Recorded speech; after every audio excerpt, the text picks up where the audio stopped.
Zohran Mamdani, he's taking the city council to court again, and this time over this bill that gives paraprofessionals in city schools a $10,000 bonus. Good afternoon, beautiful people, and happy Friday. Do you all remember when Zohran Mamdani campaigned as the champion of working class New Yorkers? The guy who was going to make New York affordable again? The guy who talked constantly about workers struggling to survive in one of the most expensive cities in America? Well, now Zohran Mamdani is taking the New York City Council to court over a law that would give $10,000 payments to some of the lowest paid workers in New York City school system. Wait a minute, I'm actually confused because I thought this was exactly the kind of worker that Mamdani claimed he was fighting for. So what changed? Welcome to Nellie Miranda.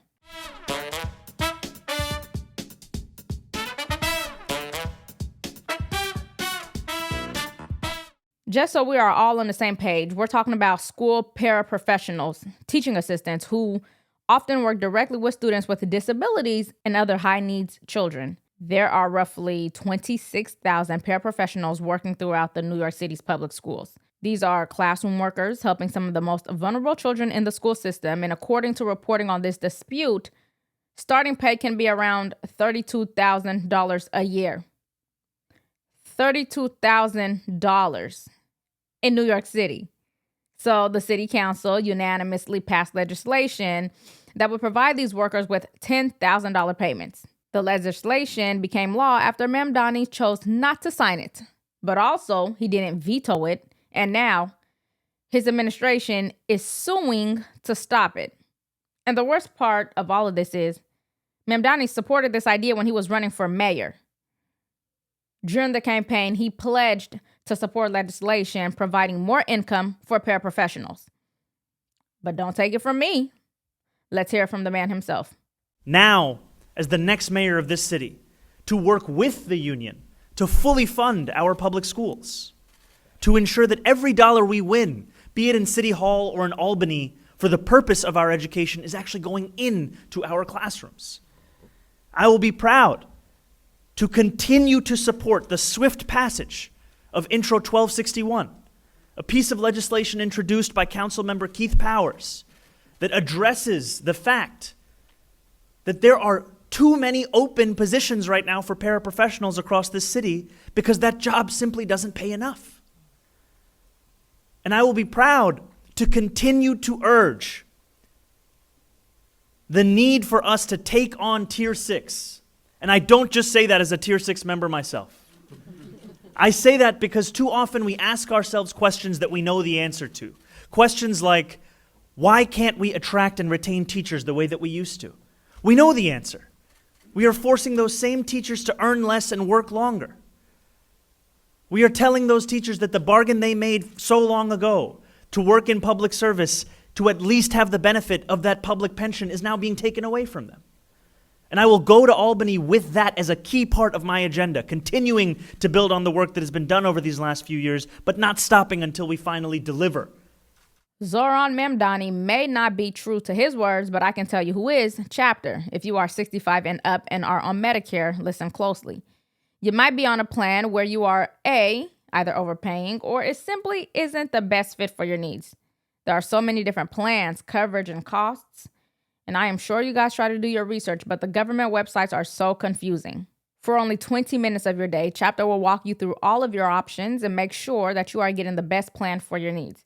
The call is completely free. You have nothing to lose, but everything to gain, including a peace of mind. Imagine an emergency medical situation arises and your current plan doesn't even cover it. That would be a nightmare. So you owe it to yourself to double check. And again, if you are on Medicare and you love yourself as much as I love you, please dial 646-817-8160. That is 646-817-8160, or go to askchapter.org/Nellie. Now back to the story. After Zohran Mamdani became mayor, it appears that his positions changed. Now his administration argues that the city council doesn't have the authority to essentially determine compensation this way because wages and benefits are supposed to be negotiated through the collective bargaining process. And to be fair, there is a legitimate argument here. The administration says that this isn't about whether paraprofessionals deserve more money. Their argument is that allowing the city council to simply legislate compensation could undermine the collective bargaining system that governs negotiations between New York City and its public sector unions.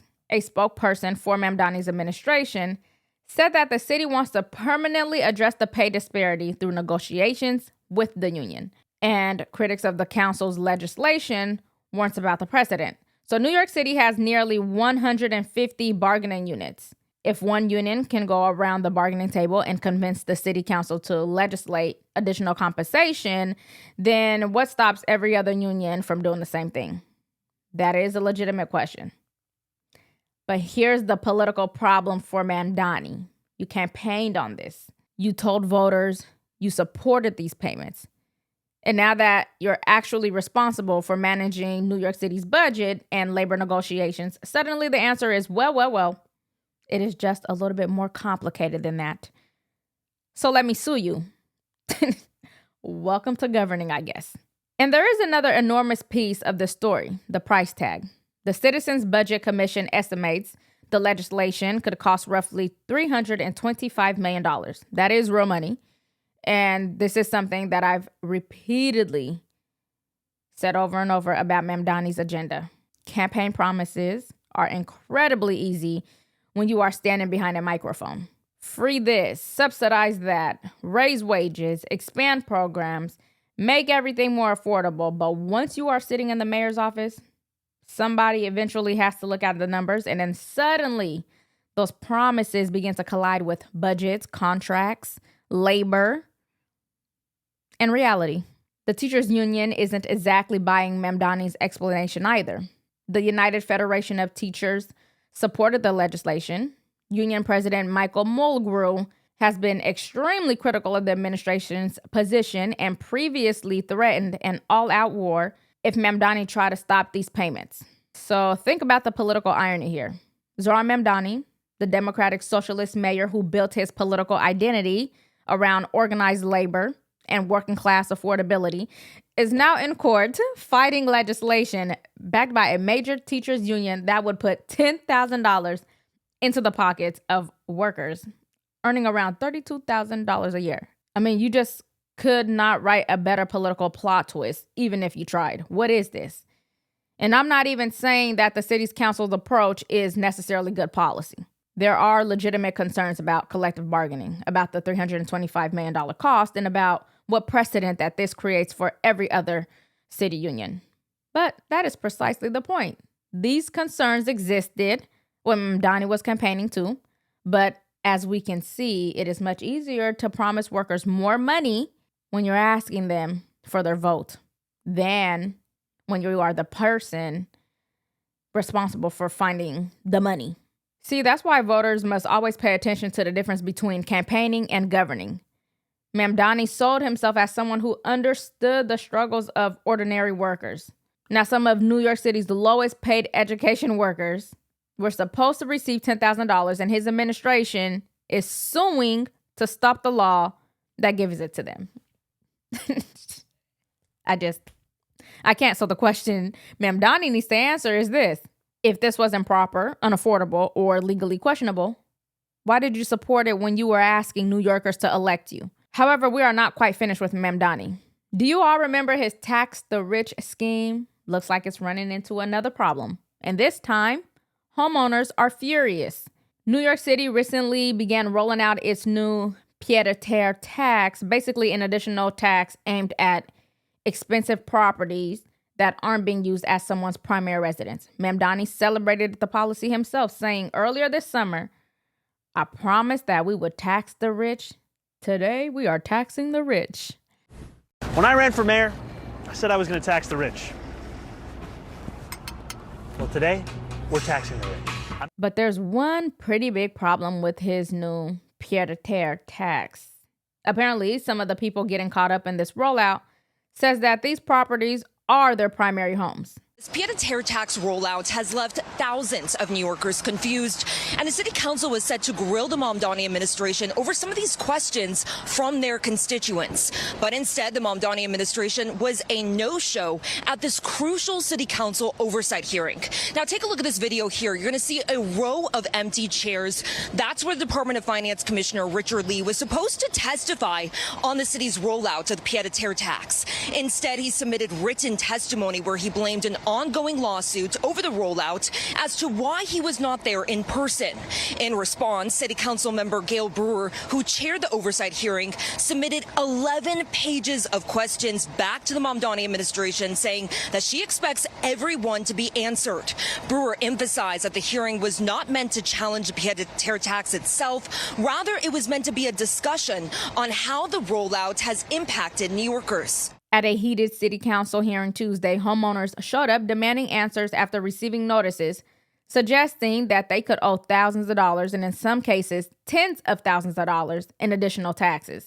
The tax is supposed to target certain 1 to 3 family homes valued at $5 million or more, along with qualifying condos and co-ops valued at $1 million or more when they are not being used as a primary residence. But according to reports, the Department of Finance sent notices to approximately 17,000 property owners who may be subject to the tax. And the city also published a massive database set involving roughly 900,000 properties, creating even more backlash and privacy concerns.